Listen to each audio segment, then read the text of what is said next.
আমাদের তো এই ধানটা আমরা এত কষ্ট করে ধান লাগাই, আর এখানে ঠাকুর আসিয়া এরকম নষ্ট করে দিছে, আর এটা চলবে না এখন। আর এই প্রতিদিন হাতি এসেছে, প্রতিদিন হাতি এসে কেমন করে কী করা যাবে? রাতের অন্ধকারে ধান খেতে হানা দিচ্ছে বুনো হাতির পাল। চিন্তা যেমন বাড়াচ্ছে কৃষকদের, তেমনি রাতের ঘুম কেড়ে নিয়েছে কৃষকদের। ঘটনাটি ফালাকাটা ব্লকের জটেশ্বর ১ নম্বর গ্রাম পঞ্চায়েতের দলগাঁও বস্তি এলাকার।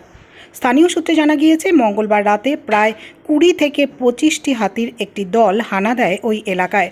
বিঘার পর বিঘা ধান ক্ষেত তছনছ করে দিয়েছে হাতির পাল, এমনই অভিযোগ। এদিকে জঙ্গলে তাড়িয়ে দিলেও কিছুক্ষণের মধ্যে ফের কৃষকদের চাষের জমিতে চলে আসছে বুনো হাতির পাল বলে অভিযোগ স্থানীয়দের।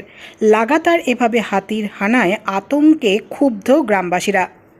আমাদের তো এই ধানটা আমরা এত কষ্ট করে ধান লাগাই, আর এখানে ঠাকুর আসিয়া এরকম নষ্ট করে দিছে, আর এটা চলবে না এখন। আর আর মানে যে বছর বছর আসে এদিকে নষ্ট করে দেয়, আর এত নষ্ট করে দেয়, বাড়ি ঘর ধরে, তারপর বাঘও এসে বাঘ ঠাকেছে, ছাগল, লোক। আচ্ছা, এগুলো কি আজকে রাত্রে নষ্ট করেছে? আজকে রাত্রে এমনি 12টার সময় আসছিল, আরও সবাই মিলে মানে ওই মানে আসছিল, এত লোক, অনেক লোক আসছিল, ভর্তি হয়ে গেছিলো। তখন সবাই তারা এসে তখন গেছে, আরও 3টার সময় আরও আসছিল। 3টার সময় আবার আসছিল। বৃষ্টি আসতেছে অনেক, আর ঠাকুর আসছে এদিকে, লোক তো সবাই থাকছিল। আরও 3টার সময় আসছে, তখন আরও লোক ভর্তি হয়ে গেছিল।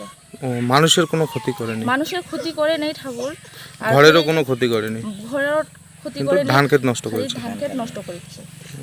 এগুলো আপনাদের জমি? হ্যাঁ, আমাদের জমি। কি নাম আপনার?